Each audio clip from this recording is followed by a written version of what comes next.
Hey mamas, all of us know that progress is important for any of us to accomplish anything in life, but especially when it comes to labor and birth. In order to have a baby, your body and baby need to do certain things in order to make that happen. So in this video, we're talking about the 6 ways that you progress in labor that need to happen before your baby is born. I'm Bridget and I'm a birth doula in the San Francisco Bay Area, and I love helping moms love their birth. To keep learning how your incredible body, mind, and baby are throughout pregnancy, birth, and motherhood, make sure you're subscribed to my channel and have hit the little bell so you're notified each time a new video comes your way. Towards the end of pregnancy and then into labor as well, it can sometimes feel like you and your baby are on the clock and things need to be happening on a certain timeline. I've heard moms disappointedly tell me that they weren't dilated at whatever week they were at or during labor when dilation was slow, that it felt like they weren't making progress. And it can be frustrating and disappointing, mama, I know, but dilation isn't everything. In fact, it's only one of the ways that you progress through labor. So by the end of this video, you're going to have all 6 of the ways that you progress through labor so that you know what questions to ask when your care team is talking about your labor progress and how you can find encouragement in all the ways that your body and your baby are helping you give birth. So the first way to progress in labor is the ripening of the cervix. Now, usually when you hear the word ripe, we think of fruit, right? A banana, for example. You clearly know when they become ripe because they turn from that green color peel with a pretty dense banana inside that tastes like chalky and bitter into this yellow exterior fruit that is delicious and soft and just super good. And if it were to keep ripening, it would turn super brown and mushy, and then it's time for chocolate chip banana bread. Am I right? So a ripening cervix is similar to a ripening fruit. Throughout your pregnancy, your cervix is a nice and stiff muscle, and that's keeping baby locked away because it's not time for birth yet. However, as baby's birth date gets closer and closer, that once hard cervix will become soft and squishy and will continue getting softer and softer and stretchier throughout labor. So that's one of the first things to be listening out for from your OB as you go in for your last few appointments before birth is the ripeness of your cervix. The second way to measure progress is the position of the cervix. So until the end of your pregnancy, your cervix will be facing your spine in what's called a posterior position. Then during the last few weeks of your pregnancy, when your midwife or OB performs cervical exams, they're going to be able to tell you if your cervix is moving into a midline or an anterior position. And the anterior position is ultimately where we want your cervix to end up because in that position, it's facing towards the front of your pelvis into your birth canal, just where it needs to be so that baby can move effectively through it. So the third way that your body prepares for birth is effacement, and this is a term you might already be pretty familiar with, especially as you move towards the end of your pregnancy. And basically, effacement is the shortening and the thinning of your cervix, and to show you what I'm talking about, I am going to use this balloon. So I've blown up this balloon, and this balloon is going to represent your uterus. And if you can see inside, I have a little ping pong ball, and that is your baby's head.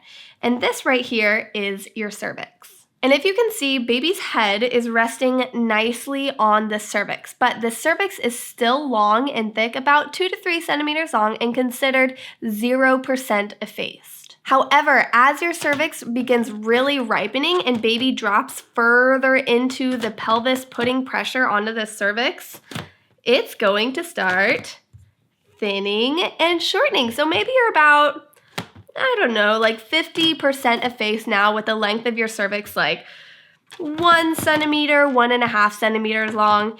And you just keep progressing that way with the shortening and the thinning of your cervix until baby's putting all that pressure on that cervix to make you 100% effaced. And once you're 100% effaced, we are ready to start doing some dilating, which is the 4th way to progress in labor. So dilation is often something mamas stress over. And dilation is when your cervix begins to open and is measured from 1 centimeters to 10 centimeters. Now, before labor even begins, the cervix can already start dilating. In fact, some women begin their labors already being dilated to like 3 centimeters, and then others go into labor still at 1 centimeter. But But dilation can really occur at any rate, so don't go comparing your dilation to other stories you hear or previous pregnancies, because really every pregnancy and birth is so different and really just takes the course that it needs to. So during the stages of labor, baby's head is going to apply more and more pressure to stretch your cervix to eventually provide an opening of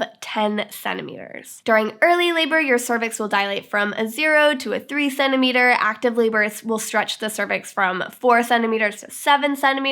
And then in transition, you'll make that final stretch from 8 centimeters to 10 centimeters. And then once you're 10 centimeters dilated, you usually get to push. So obviously, dilation is an extremely important part of progressing through labor, but guess what? Without the 3 other ways of progressing, the ripening, the cervix moving from back to front, and effacement, dilation couldn't happen. So try not to put all your eggs into that dilation basket when the steps before are also so important as well. Okay, moving forward.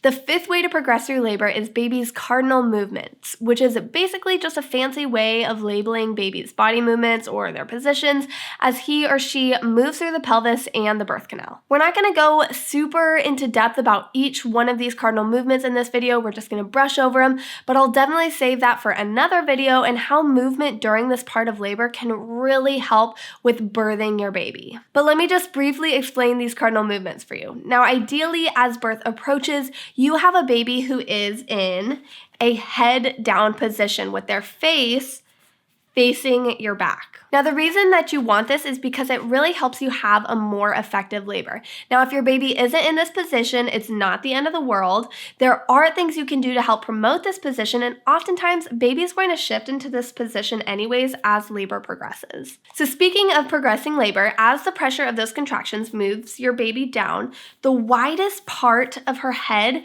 is going to move into the widest part of your pelvis. So she's kind of going to go down into the pelvis in a position a little bit like this. So not quite dead set looking at your spine, but kind of turned so that the widest part of her head is going to fit into the widest part of your pelvis. And this is called engagement, which is the first cardinal movement.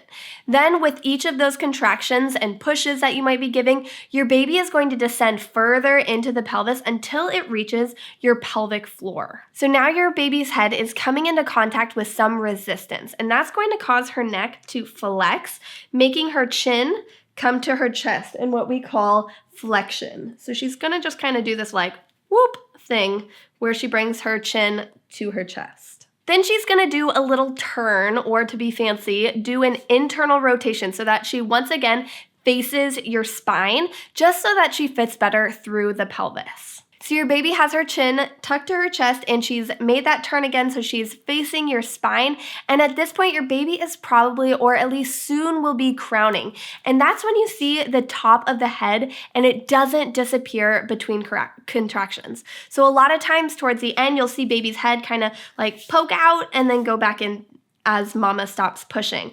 But when baby is crowning, even though mama isn't pushing, the baby's head will still be able to be seen, and that's crowning. So this is a really exciting movement that baby makes because it really lets you see the progress that you're making. And because baby is crowning, there isn't so much resistance on their head anymore. And so this allows them to extend their neck. So remember, it used to be flexed onto their chest, but now they're extending their neck to follow the curve of the birth canal, and then your baby's head will be born. So once baby's head is out, they're going to do another little move called an external rotation so that their body is now facing mama's inner thigh. And that's going to help the shoulders be born one after the other, then the rest of the body, and then you've got your little baby. So that was a lot of info that you don't necessarily need to remember all of.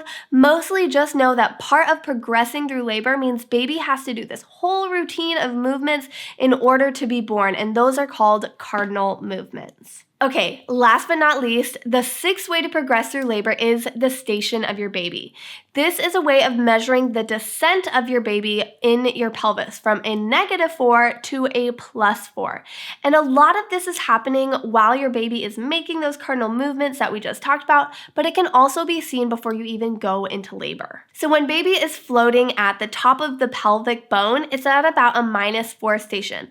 But as you get closer to birth and your baby drops into your pelvis, baby's going to nestle into maybe a -2 position. Then when baby is fully engaged in the middle of the pelvis, they're going to be at a 0 station. And then when they're at a +4 station, that means baby is crowning and ready to be born. Obviously, this is a really important way to progress through labor because baby can't stay at a -4 station and be born, but it can also be a very encouraging thing to know so that you're able to really visualize and tangibly know how close you are to meeting your little one. So as you can see, there are many ways to progress during labor, and it's important to remember that any progress is great progress, and that just because you're not progressing in one way yet doesn't mean that you're not progressing. I hope you can be encouraged by the ways that your body is preparing to bring your baby from your womb to the world. This channel is all about empowerment and encouragement through education, and I love reading your comments about how you were able to make those empowered choices for your birth. One mama a couple weeks ago commented on one of the videos. Her name's Brittany, and I just want to thank you for sharing about your birth. She said, "Thank you so much for your wonderful videos. We welcomed our 3rd little one into the world recently, and your videos on breathing techniques helped me get through the pain of labor and pushing. Even though I had an epidural, I progressed quickly, so it took the edge off the pain, but I was still able to feel the pushing, which I think was a blessing. I was able to push effectively, and although it was painful, feeling our baby born into the world was a magical experience. Thank you for helping me feel empowered through it all, and for all the mamas out there, you can do this." And mamas, she's exactly right. You can do this. So thanks for sharing that, Brittany, and to all you mamas out there, thanks for being with me in this video, and I will see you in the next one.